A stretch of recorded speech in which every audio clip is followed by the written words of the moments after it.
I think we're good to go. Oh, cool. Check 1, 2.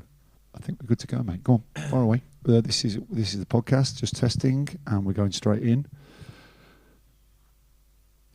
And welcome to another episode of 50 Shades and Grey in collaboration with the man in Sano.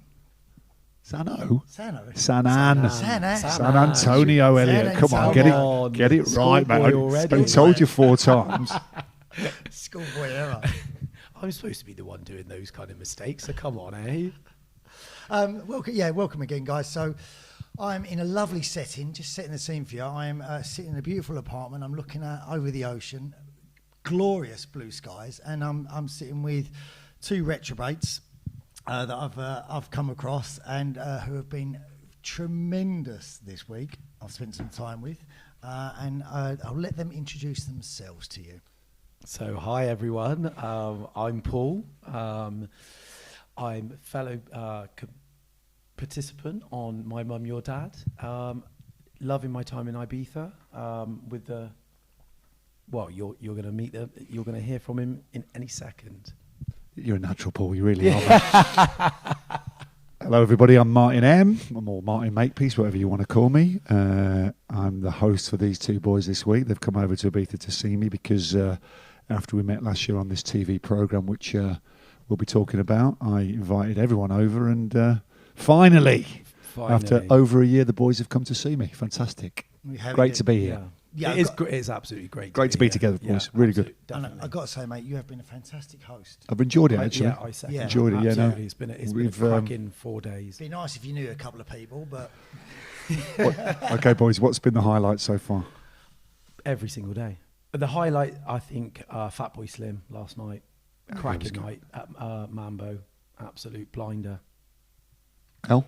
Honestly, just for me, I think the highlight for me has just been sitting and chatting, just generally like the 3 of us together. Yeah. I think we had a day out on the boat the other day, which was fantastic, and the beach club. But for me, it's just spending time with people. I think I think when we met each other last year, the surroundings were very strange for us, because we were controlled the environment and we couldn't really get to know each other. It's the first time really we've got to know each other, isn't it? And by the way, you're exactly the same. Am I exactly the same? Exactly the same. Yeah, exactly. Yeah. No surprises. You're completely right. I think in the house you don't actually get to the true feel of everyone's personality, do you? And coming over now for the last 4 days, we've really it's been brilliant. And I think also the thing about what we went through I said to Elliot the other day, you can talk to your mates about it till the cows come home, but they won't get it. No, they won't get it, no, right? Because you have to be in that environment to understand it. So, it's quite good speaking to like-minded people who've been through what we've been through, good and bad, and, airing a few things as well, getting a few things out of the way, airing a lot of things. Yeah, it's listen. Good to talk. Yeah. It's very good to talk, it's mate. It's good to talk. Very Men good. should talk more. Yeah. So what's the plan now? What do you want to talk about today? So I just thought we'd go over. Listen, the new show is coming out which when this podcast releases, it will be coming out next week. So there's a lot of excitement around the new show. I think it would just be good to talk about on reflection of our time in the show, and just give advice or what we'd give advice for the people that are going into the show. I mean, they've already recorded it already, and they'll be in that situation that we all found ourselves in that strange situation now where they've done it weeks ago. It doesn't air for a couple of months. It's a really strange feeling. And you forget about it, don't you? Yeah. So I found it really, really bizarre. Like you go in there, it's aired, and the wait felt like a lifetime for me. Between the filming and then the airing, it just seemed like it just went on and on and on. It's a very strange feel waiting for it to actually come out, and it just seemed like a lifetime. Did you forget? I mean, I kind of forgot about it. Yeah. Or maybe I think I compartmentalised it actually because as everyone saw, it probably didn't go the best for me, and I don't mean that in a bad way. Probably just I was kind of hoping to meet somebody, although I was quite realistic about it. It was very doubtful that you'll meet someone on TV. Although 3 couples did leave the house, 3 couples left the house together. So after I came out, I kind of compartmentalised it and I parked it, and I actually thought they weren't going to release it. I don't know why. I was thinking they're not going to release that. That went through my mind as well. Because it was a new series, and that like with like any new program, there's an air of kind of doubt as to whether it's how well it's going to go. That definitely. Well, I just never saw any announcements for it. I was thinking, this is strange. If this is such a big program, why haven't they announced it? Yeah. And I was like, well, I wonder if something's wrong. And they never communicated to us either when they were going to. Right, They always said it would be like mid September. So then I'm going along in my own life, kind of back into normality, and then bang. Yeah. Like literally bang. You know, it started. Yeah. And what they do, you know, just to tell everyone, is you're not allowed to tell anybody, and then you're allowed to tell everybody in the whole world. They want you to tell the whole world. Yeah. What, 10 minutes after you're on TV, or half an hour after you're on the TV, they kind of take the. I think we actually were allowed to announce that we were on the show 4 days before the actual show was aired, if I remember rightly. I wasn't. Okay, yeah. Because obviously I was the. Yeah. Whatever you want to call it. Yeah, but I could. Yeah. You can definitely not say bombshell. No, I say. Well, I'd say more grenade actually.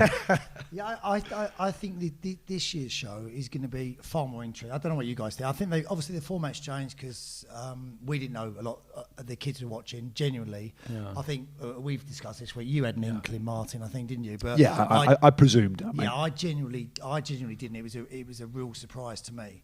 I think the show now will be a lot more entertaining because they're going to need to make it more entertaining. They'll probably have a bigger budget, I would imagine, because it was a success last year.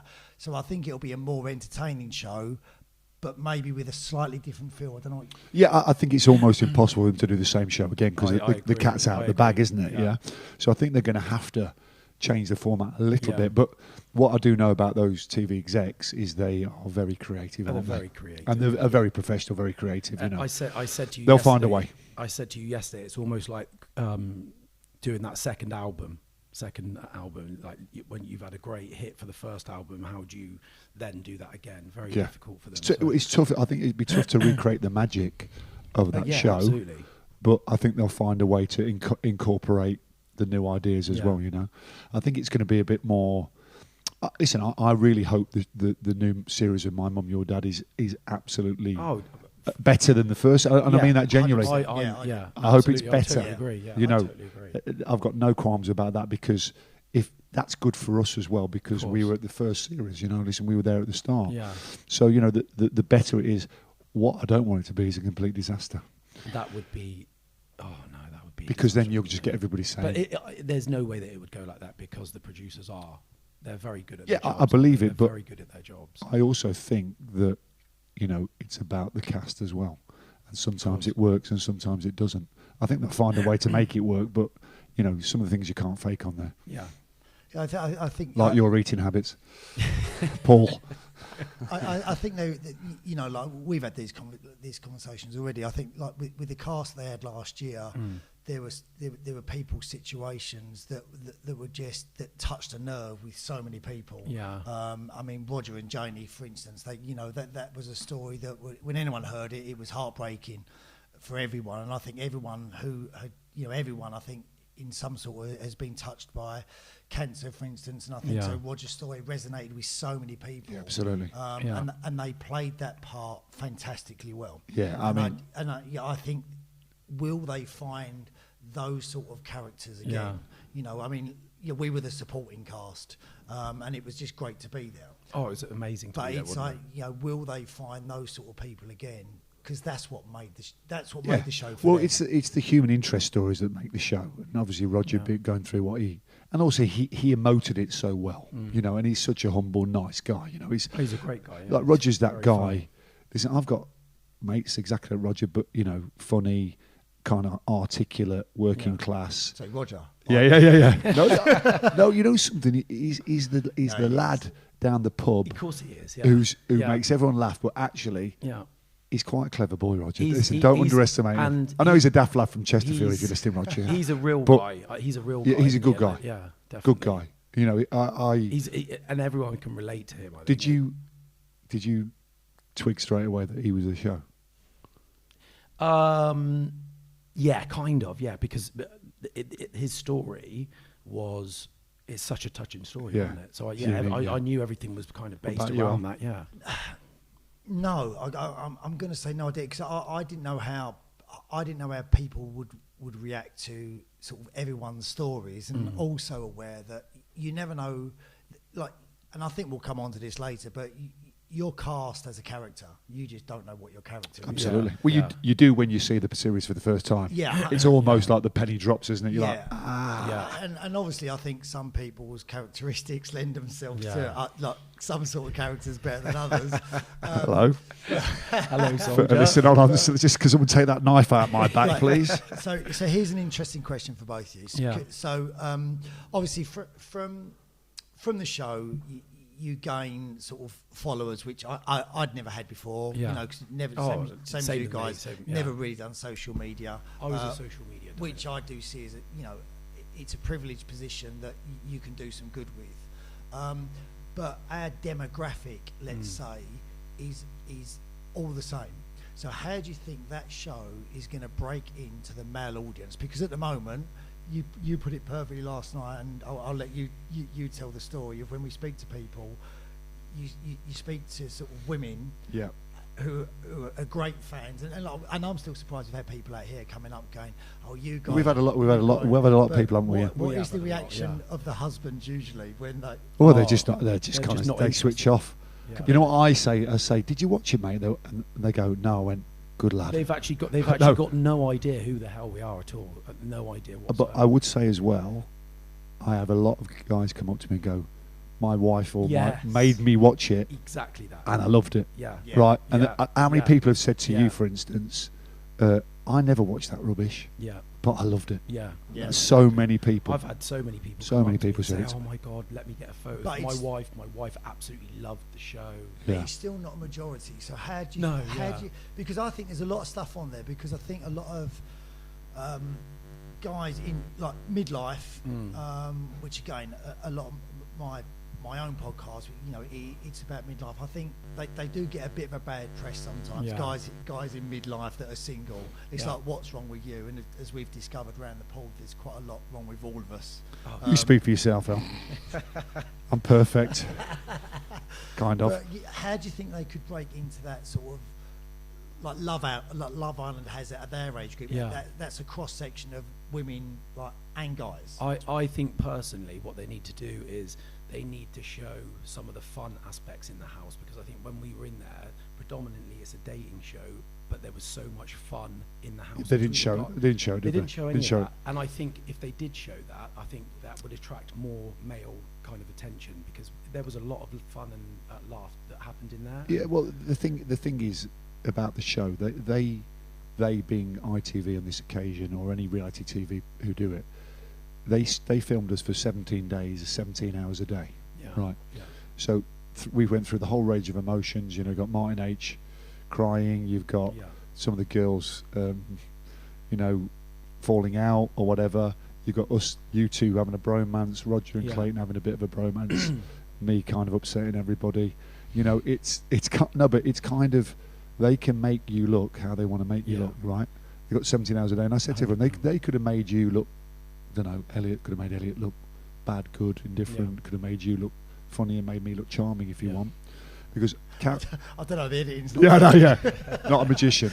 But Caroline said something in the on one of her press releases, and I was really so. Thanks, Caroline, if you listen to this. She said, I think one of those he said, was Martin M as bad as and she went, no, he was just a Yeah. nice guy, quite Yeah. charming, but they Yeah. didn't show it. And I think that's the only time of the whole of it I was like, Yeah. actually, well done, Kazza, Yeah. Well, But- funny enough, on that subject, the amount of everyone that comes up to me says, "Oh, Martin M. So is he really like that?" And I said, "Absolutely not." It's even worse. I said, completely. No, I said, you went in there. You went in there. You played your role. Yeah, I think so. I think you made the most of it. I think you. Well, sorry. Well, you speak. You No, speak. no, no. I said to the boys, listen, I make no bones about it. Mm. I didn't really like anybody, Yeah. so I'm like, well, what do I do? So Tallulah probably wasn't for me. She's a lovely Yeah. girl. Wasn't for me. Monique probably not. But I tried. You try and engineer something. Yeah. I don't want to go home. I want to stay and experience it. Yeah. Because So- it's a great experience. And also, by the way, how many times do you know a couple who go, I hate him when I first saw him. or I hated him before I saw him. Yeah. So you don't know how it's going to end up. Yeah. Although I kind of had an idea.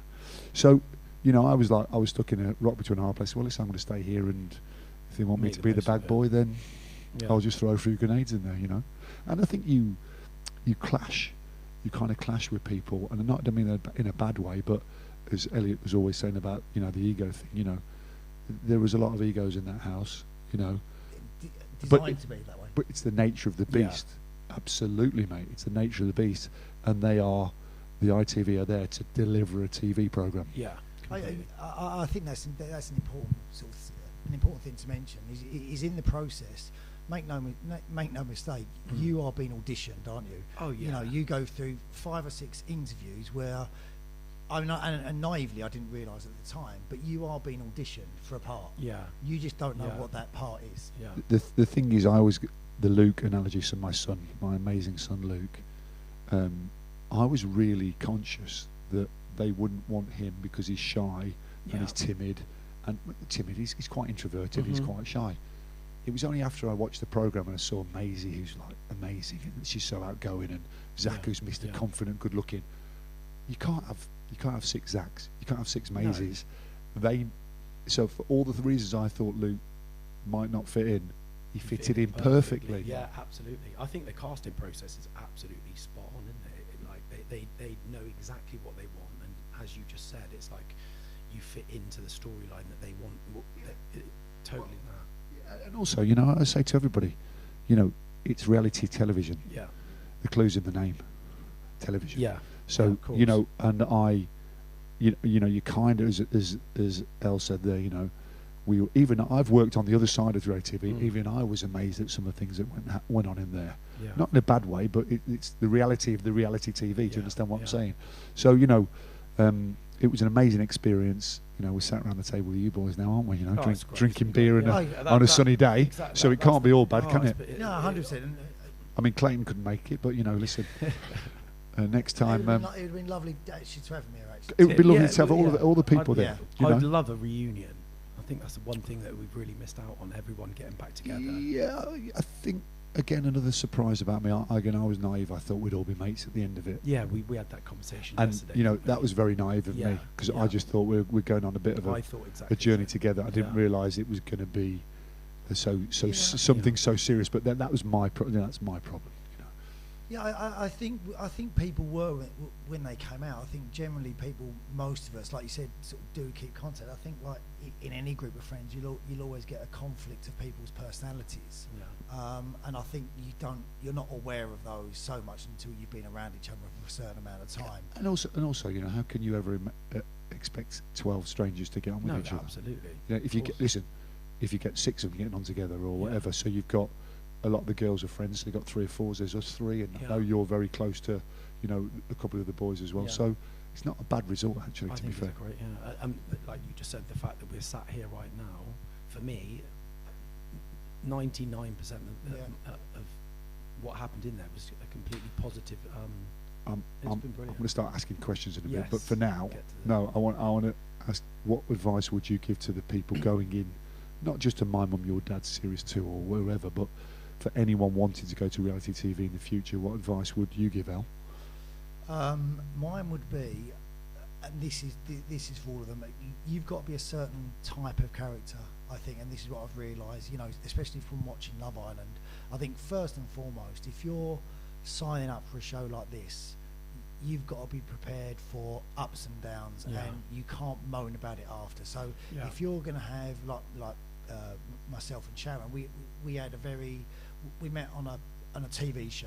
Yeah. So anything that happens in that relationship after that is going to be public.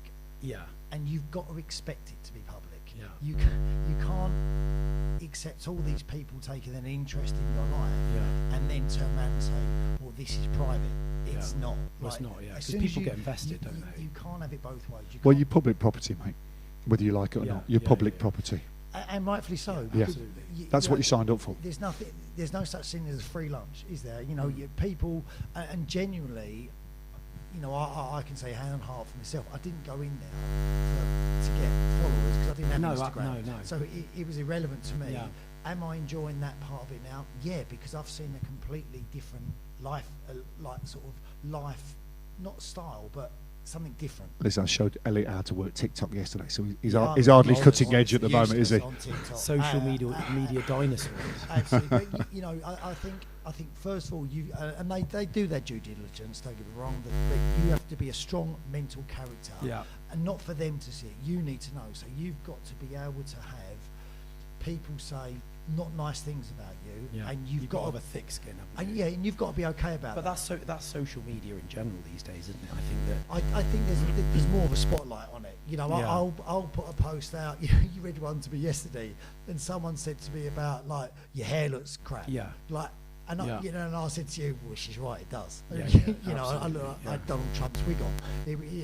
You're never going to please anyone. But you're spending a lot of time on social media these days, Elliot, aren't you? I am. So we went out the other night. He wasn't even there, was he? You see him on his phone the other day. God, he was like a teenager.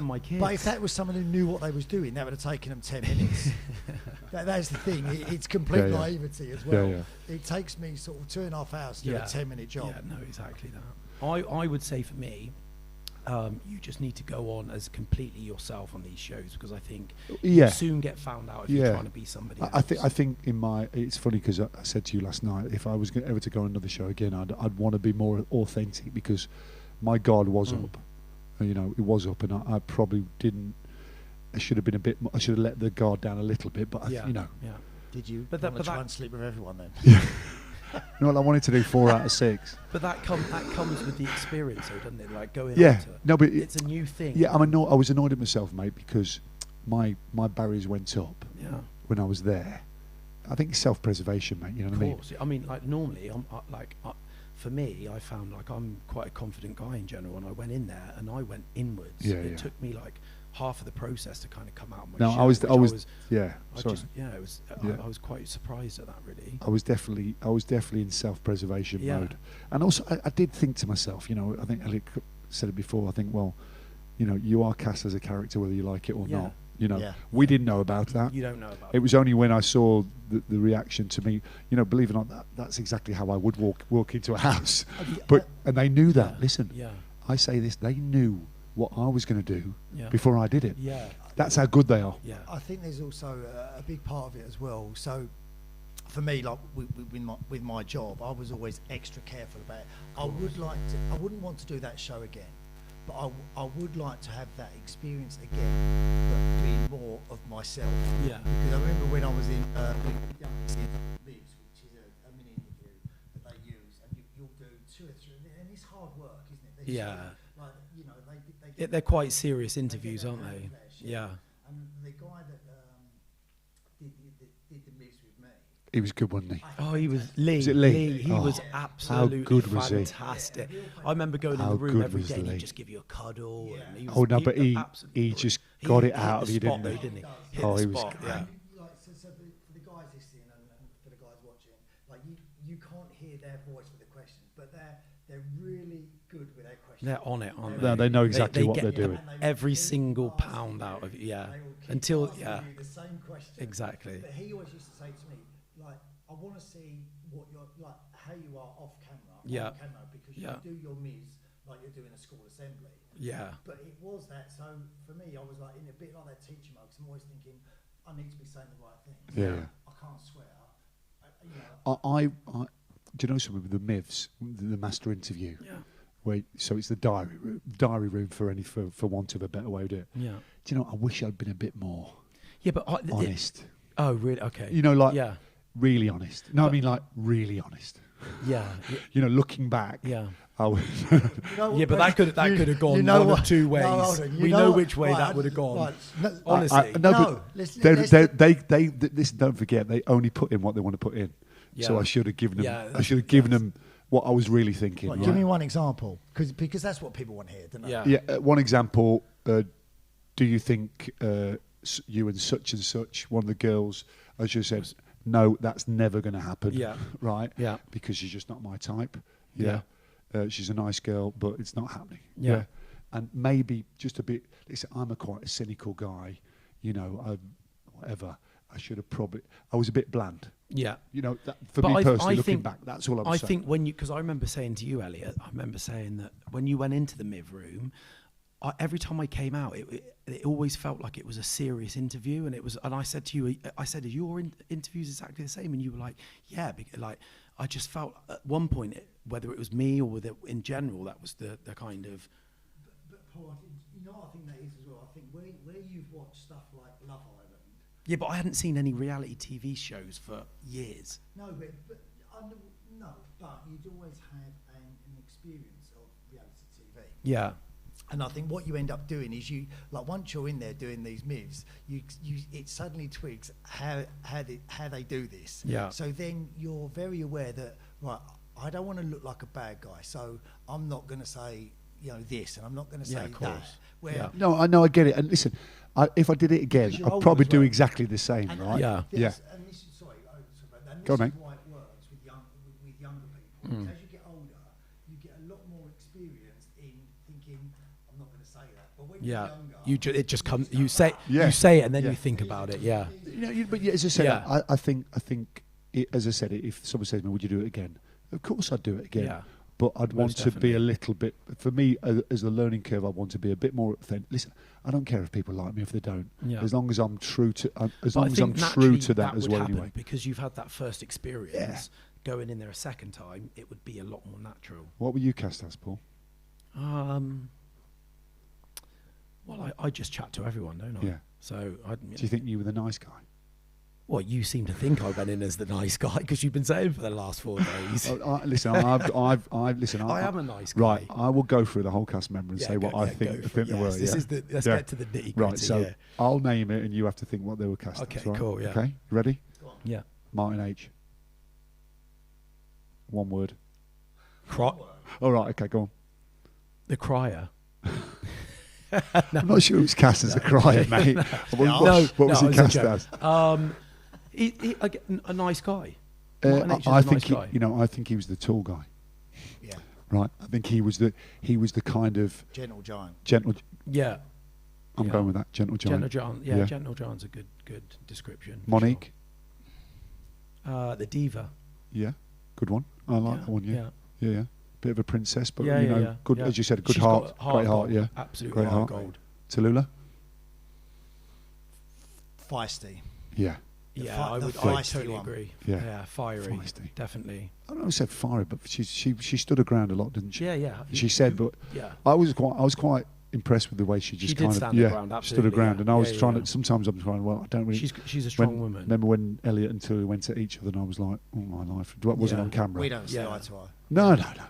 Listen, but you don't see eye to eye. Yeah, you can't do that with everyone. No, but I said she's a lovely person, but you just clash personalities. Well, as I said to you before, you can't expect 12 strangers to like each other. No, and in a way, it's like, Clayton? Oh, I don't know. I'd say the Joker because he was quite funny. About the dancer. Yeah, he could have danced as well, couldn't he? He had some moves, Clayton. Yeah, I'd say the Joker for me. He was quite a funny sure. character. Dancer. I don't know. I'm not sure with Clayton. Well, I think he would have in the house. That's not an acceptable answer. No, you have to say. No, I mean not what we because there's a difference. It's not what we saw. Yeah. The question was what they. What I thought they were having known what was cast as. Yeah. I'm not sure what they would have cast him as because I don't know. Roger. Roger was a storyline. Roger was the hero, wasn't he? Absolutely. Yeah, definitely. He was the story. He was the story. But he's then the story. with that, his story was absolutely. Yeah. Sharon. Good-looking girl. Yeah. I thought she was a good-looking one. I think. I know that sounds a bit. She kind of came out of nowhere, so I think it was on the third day she came down in the morning. Beauty. I'll say the beauty. And everyone kind of the beauty. Yeah. I was the beast, or you were the beast. But the Nat. Oh no, sorry, you got it, Sharon. Go on. You can't get away with that one.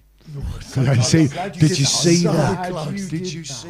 I'm glad. Did you see that? The way he was like looking out to sea when we said it. Yes, I've got away with this. No, I think I'd go. I think she was like the quiet surprise, Sharon.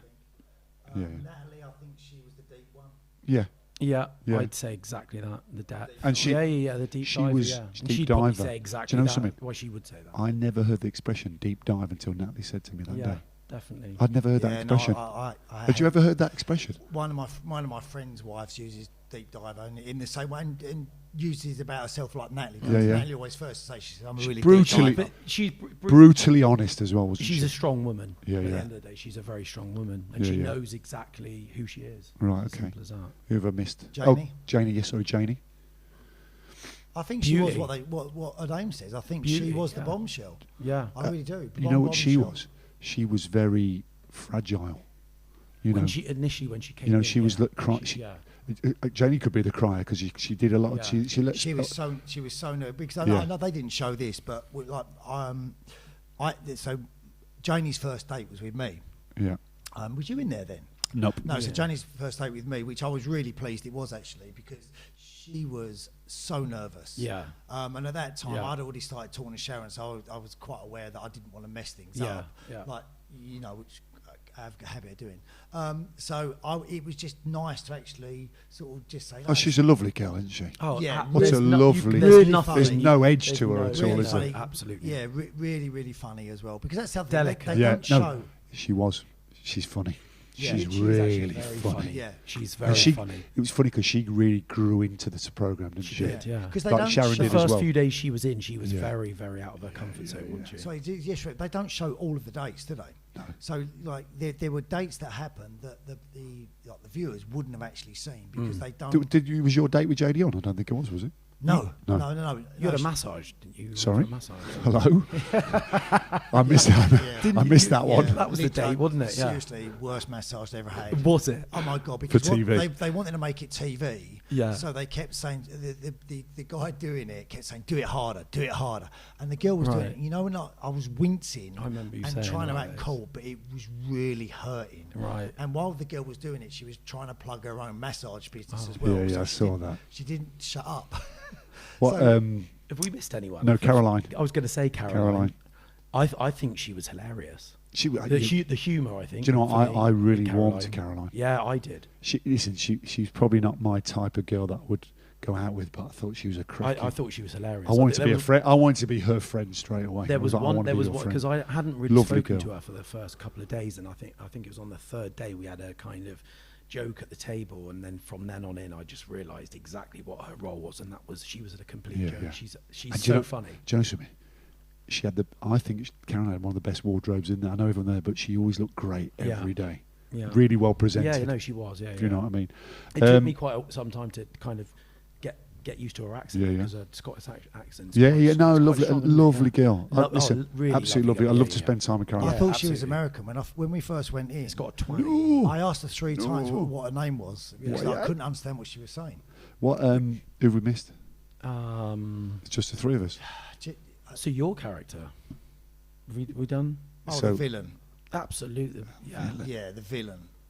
Yeah, I don't know. The villain's a bit strong, boys. Let's say bad boy. Bad boy. Come on.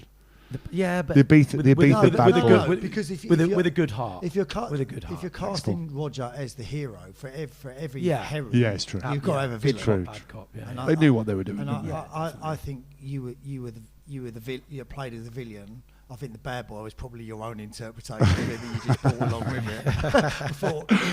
The wish list. I'm here, so I might as well go along. Yeah, no, absolutely. You know, I've told this story a few times, but I remember going into the house when you go on the first day. As you say, it's it's madness, isn't it? It's absolute madness. And then I remember meeting everybody and thinking, what the hell am I doing here? Yeah. And then going up to my room because they rush upstairs and I'm lying in bed going, well, what do I do now then? I mean, even the build up to going into the house for me was just like I quite like that. Not the unknown. Hogshead Hotel. And what the weirdest thing was for me, I found, was sitting in the car, because they don't want you to see any of the other contestants going in. So we were sat in the car for like a few hours, and that was just weird, wasn't it? Like the whole day was just the build up to going in the house, and then you get in the house, and it's just was it as you thought it would be? Completely and utterly, totally different to anything I expected. It was it was just the maddest experience I've had, I think, going into that house. Like I said, the build up to going in, the casting, that was all great, and then when you get in the house, it was just so surreal, very surreal. It's mad, isn't it? So okay, villain. Okay, I'll go villain. Yeah. Paul. I think me and you were the sidekicks. Do you think so? Yeah, I think. Well, mate, I think I was in there for. It's easier to do me than you because I think I was in there because of my relationship with Zach. I think that's why I was there. I think you was in there as a sidekick with me. I think. I don't know. Not in a bad way. That's how it panned out anyway. Yeah, it did pan out like I think they think they know what's going to happen, but then other things happen because you boys put it up. Did they put you in the room together? Yeah. Or did you ask? Yeah, no, they put us in the room so together. I think that was a calculated move for you two to become good friends and become like the itchy and scratchy of the show, so to speak. Yeah, it did. Yeah, we did a lot of itchy. Yeah, absolutely. Yeah. Itchy and scratchy. Yeah, itchy, scratchy. No, I think I think you were cast as the nice guy. You're such a that, you are such a nice guy. Thank you. And I just think that Carl Walker lookalike. Yeah, a rubbish Carl Walker. Yeah, looking like he's like a poor man's Carl Walker. An Audi version of Carl Walker. Wild Corker. If I'm put in the same breath as that, then I'll take that, regardless of whatever you put before it. No, I think you were just an all round nice guy. I mean, there was a lot of nice guys in the house, but I just but you got Paul. You've got no edge to you. And like I've got an edge to me. He's got an edge to him. Well, I just go through life. Mine age, chilled, exactly. Quite chilled, and in the house, you never created any problems. You were friendly with everybody, and I think they knew that as well. Yeah. What about Reg Evil Edge, Elliot? I would say he's a good-looking lad. He's a good-looking boy. That's my first memory when I walked in. I was opposite him. I went, no, he's a good-looking boy. Definitely. Appreciate that. I think for that reason. No, but then I got to know you and I realised that for me, looks are nothing without personality. that happens a lot. You said that, didn't you? I would say the looker. I think he was there because he's very highly strung. And I look at him look, zero zero self-awareness there straight away. I think he's highly strung. He's opinionated. What you see is what you get. Yeah. And I think they knew that he would create drama naturally. And I don't mean that as in phony, if he's challenged, he'll go for it. And I thought, and he's a very deep guy as well. I thought, listen, he's got something that's good TV. And obviously the looks. Ground as well, I think, regardless of the... I guess so. I'll say what I think. Yeah. Always gets me in trouble, that. Maybe. But like I said, I think, me and Zach, I think we, I know everyone's close to their kids, but we've got sort of a really tight bond. And I think they needed that crossover with the kids as well. Yeah. The kids are amazing. Oh, the kids were better than us, I think. No, but I think some of us were cast because of our kids. And I always felt that. Definitely. I thought Zach carried me in there. Yeah. Because you put him in a room full of people. Yeah. And, he's great. Yeah. So I think sometimes we were in there off the back of our kids a little bit as well. Yeah, absolutely. Oh no, it was a teamwork. Listen, I wanted to do that program for Luke, not for me. Yeah, exactly. Because I wanted us to do it. Sorry, because I wanted us to share an experience. Yeah. I didn't realise it was going to go how it went. And listen, good or bad, but that's part of the journey, isn't it? Listen, always. And I'll never forget when I saw Luke. that day when they all came in, and he said, "It was amazing." And he walked towards me in the Doc Martin shoes that I bought him in London as when we were on the way over. And he said to me, his first one was, I've been defending you. And I was totally oblivious to everything, right? And I'm still in my little bubble. I'm like, what do you mean? Why are you defending me? Because obviously you don't realise what they're seeing. Of course. And also don't forget, the kids are only seeing what they're being showed as well, by the way. Yeah. Let's get it right. So anyway, I've been defending you. And it was the first time I had an inkling. And I was like, oh dear. I'm in trouble here. I was like that. I was like, I did see your face. And I saw his face, and he's not that person He's a to very say, chilled boy, isn't he? super chilled. He doesn't like to talk. Yeah. Not like that at all. He went, I've been defending you, Dad. And I was like, oh dear. This is one I Houston, we may have a problem. But no, it was the kids. I've got, another little story. And then I'll promise I'll let you boys speak. But I didn't get the show. Listen, I didn't get the show. I kind of thought I got it, but on that last day when I saw the kids together, and I was like, "That's the show. That is, that's that's there." Listen, it makes me emotional talking about it. Definitely, Seriously, definitely, moment, because yeah. Listen, we've been in that house for like 2 weeks or 3 weeks, whatever it was. Well, you've been a bit shorter than me, longer than me, and we were all emotionally gone, haven't we? You know, drained. When I saw all these kids and the way they were together. Oh, it was so nice to see, wasn't it? And I was just like, oh, and blew me away. Yeah, and me. You know, and I think it's important for people to know, and they probably gather it off the kids' sort of socials as well now, that they're all really good friends. Yeah, absolutely. You know, I know better than the mums and dads are. 100%. Like Zach still speaks to Luke. Yeah, they all speak to each other, don't they? No, well, I told you what Luke said to me when we walked around London. We'd not spoken about the show at all, and he said, "Dad, I think I've got a real friend there." And I went, "What do you mean?" He went, "Zach." He said, "Yeah, that's nice." He said, "Nice, and listen, he's 19, mate, and he's a boy. He doesn't get emotional." Yeah. And I was like, "Sorry, mate, say that again. Can I tape that? Because you never get emotional." That's and good. he said, "No, but you don't understand." He said, "But a real friend." I was like, "That's one of the questions that I've been asked the most is." Was it genuine emotion? Did we generally not realise that the kids were watching the show? I've been asked that question so many times, and for me, like, it was a complete and utter surprise, wasn't it? Me too. Yeah. How many times have you had that question? Was it? Yeah. I suspected. Yeah, you said. And obviously, it led to a little bit of fallout, but I mean, because I presumed, because I said to them when I was in London, I said, "So you're telling me that they're going to go, that you're bringing them over to blog?" And I was like, I kind of said, it didn't matter at the end of the day. Listen, they were the show. Yeah. Roger was the show. Zach was the show. Maisie was the show. Yeah. Luke was the show. Yeah. Listen, we were stronger, you know, than the sum of our parts. You know what I mean? Because they just bought it, and also when I was watching the show back, they're so natural.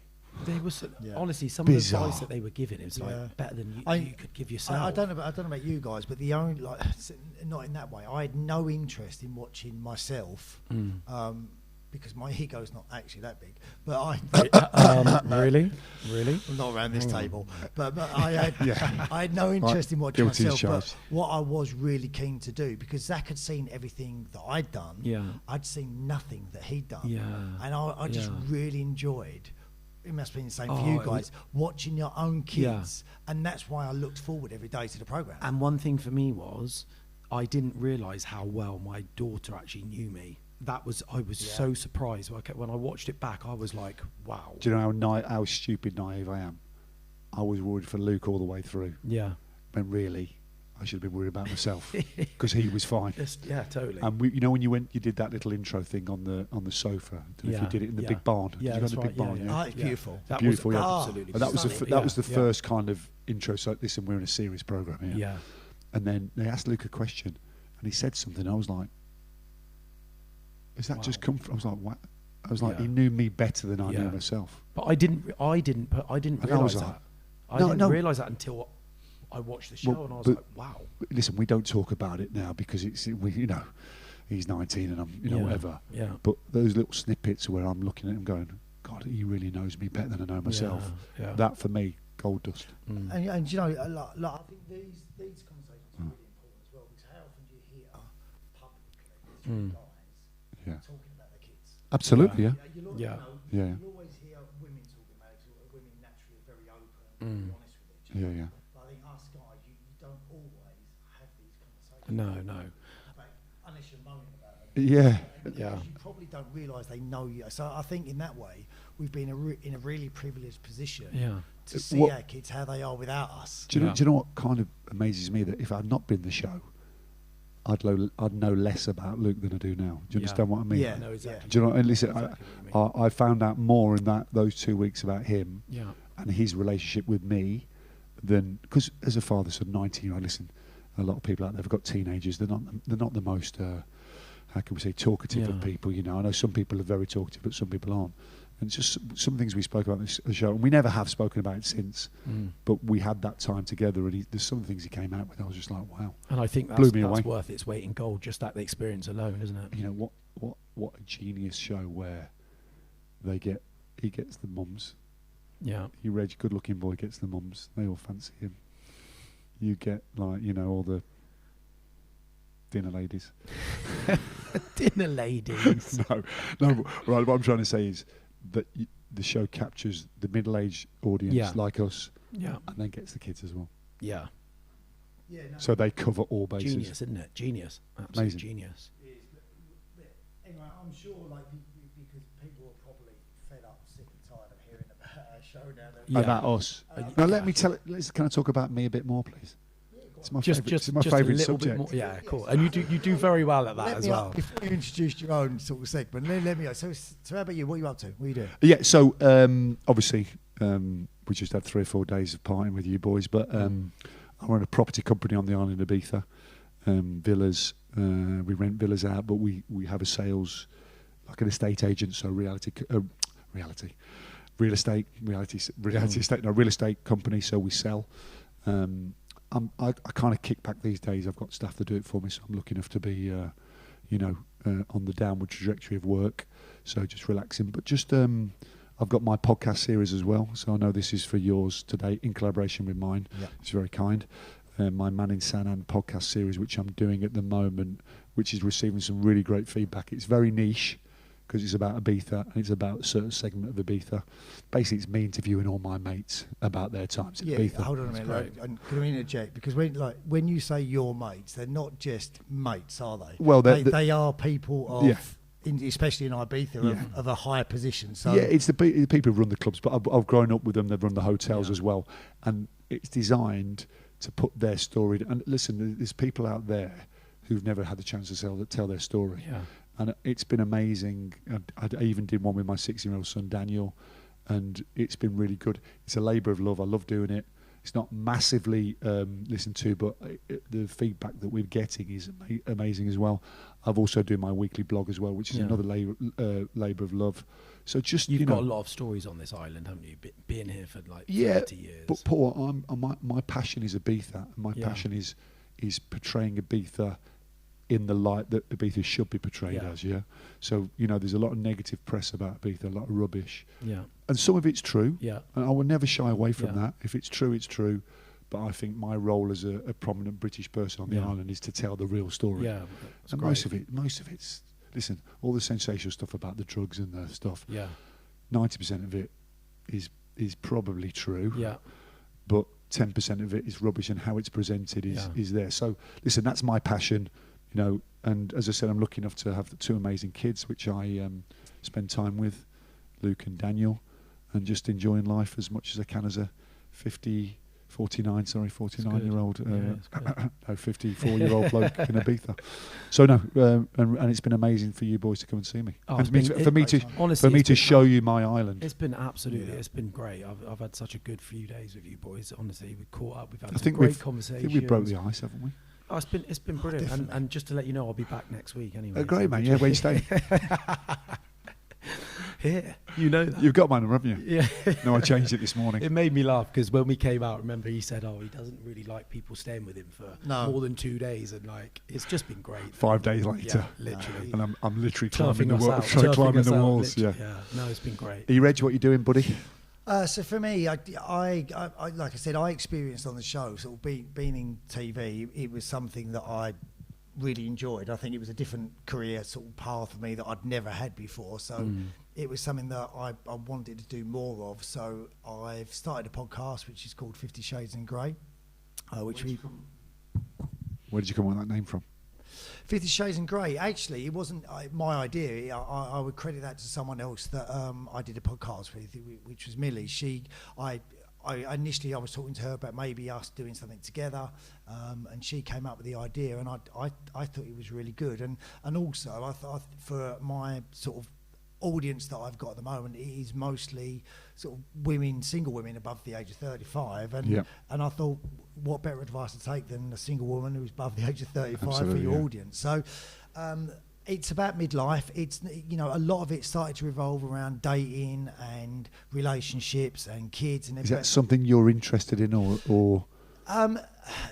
Yeah, it is, because what I really found on the show, and this is one of my big takeaways from the show, was it was so nice talking to people in the same position as me, because all my close friends, they're all in relationships, so they don't get, like when they're like, they go, oh, you're always dating people, and it's like, well, it's not. But when you're single, when you're older, you know quickly if you like people. Absolutely. Yeah. So it's like, well, it's not another girlfriend, is it? And it makes it sound quite sort of cheap in some ways, but like when you're dating, that's what it's like, because you'll have a date and both of you will go, we're not for each other, are we? We're growing adults. You go your separate ways, but to them it's like, oh, it's someone else.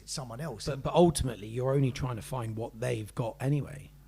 Yeah, isn't it? That is. Yeah, 100. Or sometimes, listen, and this is the other thing as well. Or sometimes you're not. Sometimes it's just about being happy single. Yeah. But there may be something that you miss. It may be sort of chatting to someone. It may be physical touch. It may be, you know. So I've done all these podcasts with people that I've been lucky to come across in my life so far. I'd love to do them with more. And it's all about midlife, about changing careers. How's it been received so far, Aaron? What's the feedback? It's growing slowly. It's hard work. It's been great for the people that have listened to it. You know what podcasts are like now. I don't think anyone listens from start to end a lot of the time. It's snippets. But what I also found is that a lot of the feedback I've had, it's really helped people. Yeah. So that's the other thing. Even if it could help one or two people, and don't get me wrong, listen, to be blatantly honest, I'm doing it as sort of a bit of an audition tape for myself as well, because I enjoy this bit. Yeah. I enjoy the chatting to people. I enjoy interviewing people. Yeah. I like being on camera. So it's good looks again. It is. No, I think it's the dramatic. We've got face for radio, buddy. As long as it's the big studio. Well, to get the ego enormous. I do like the sort of the dramatic side of it, as you said earlier. You know, I like that bit, so I'd like to do more of that. And if I can use the podcast as a vehicle to maybe any opportunities, and I'm always one that will think, if I can think of one good reason to do something, I'll have a go. But you know, so I said to you yesterday, I think when we were on the beach, I said, listen, it only takes one.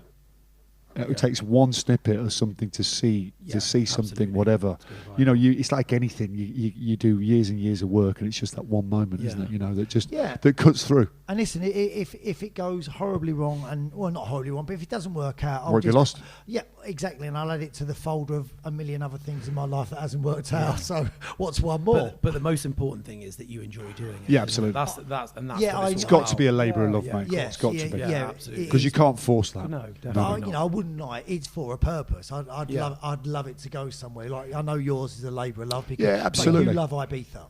Yeah, as I said, it's a labour of love. But you know, I'm more about quality more than quantity. You know, I probably get 500-600 people listening to my podcast, but the feedback I get that's for me, it's worth it. Yeah. And also, you know yourself, you're only as good as the person you're interviewing.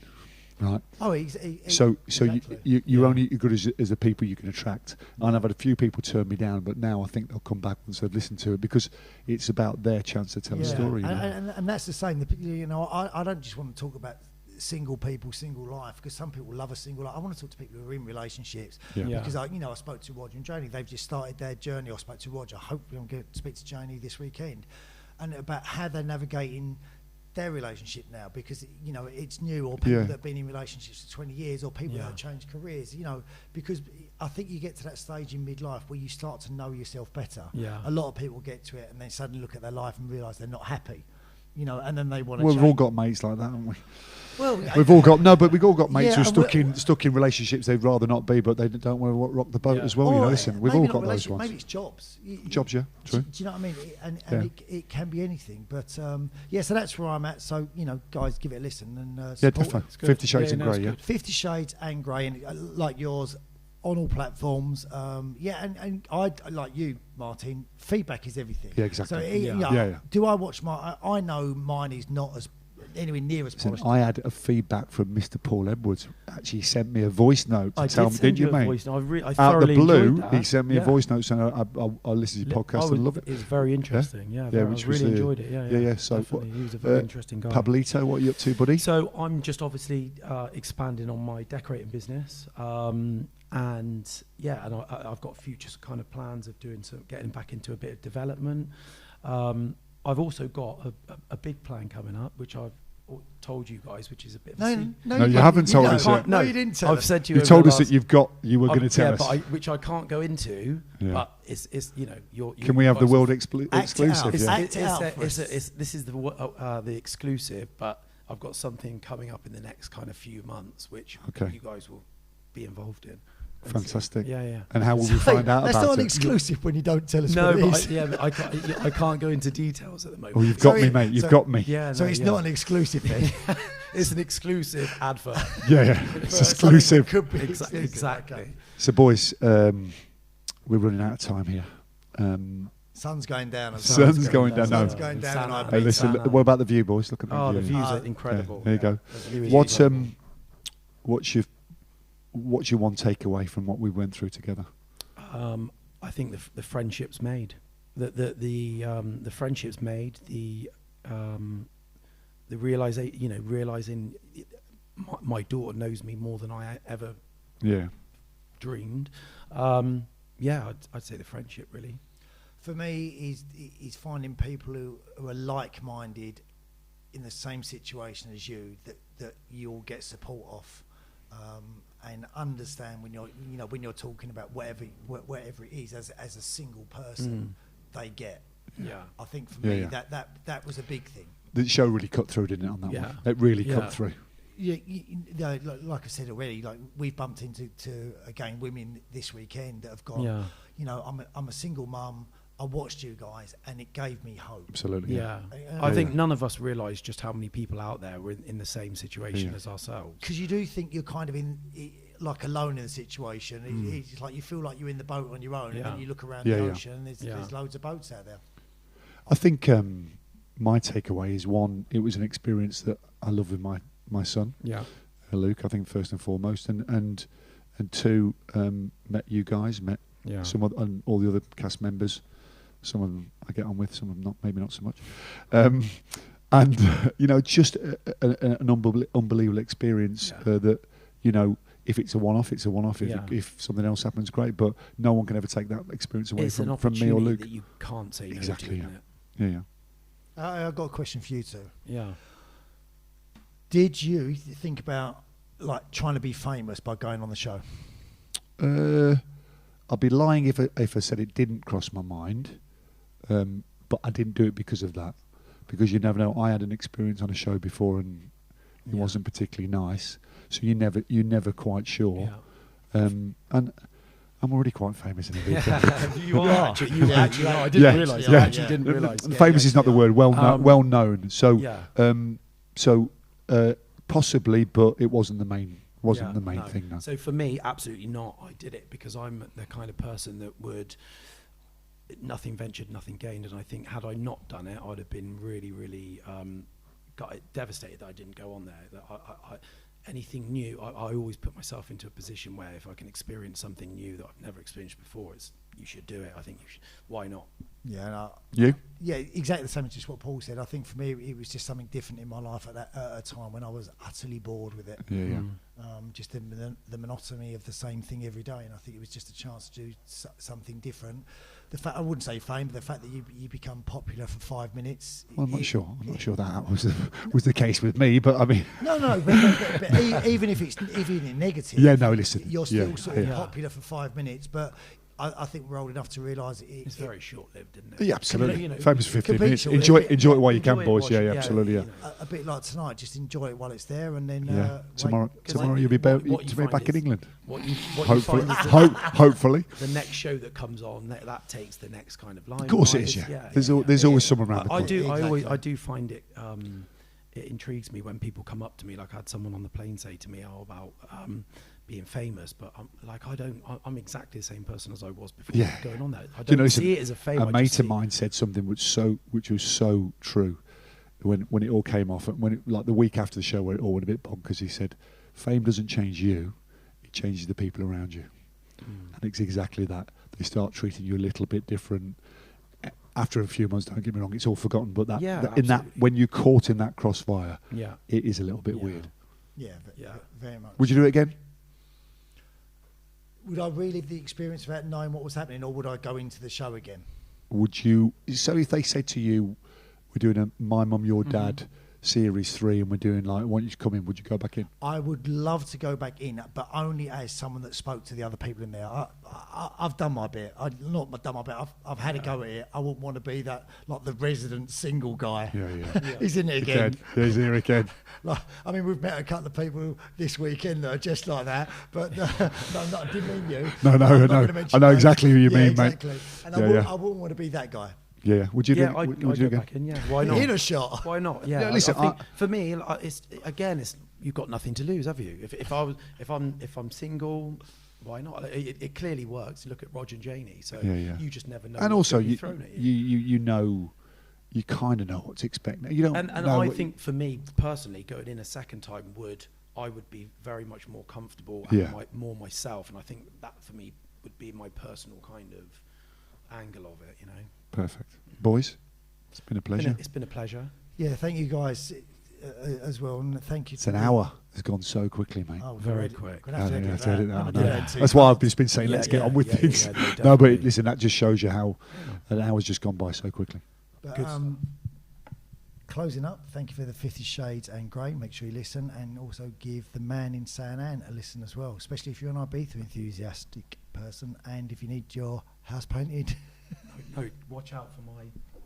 Oh, watch out for the big reveal. Paul Ware was coming the big soon. reveal that we're not allowed to, but apparently we're going to be involved in it. Listen, you'll definitely hear about it. I don't do painting. You'll definitely hear about it, trust me. Listen, I'd just like to say, for all the listeners, from me personally, thanks a lot for watching the show. Really enjoyed being in it. Thanks for the feedback, the good and the bad. It was a positive experience, and just thanks for getting involved, because it was a very special time. Yeah, great experience. Thank you, guys. Thank you.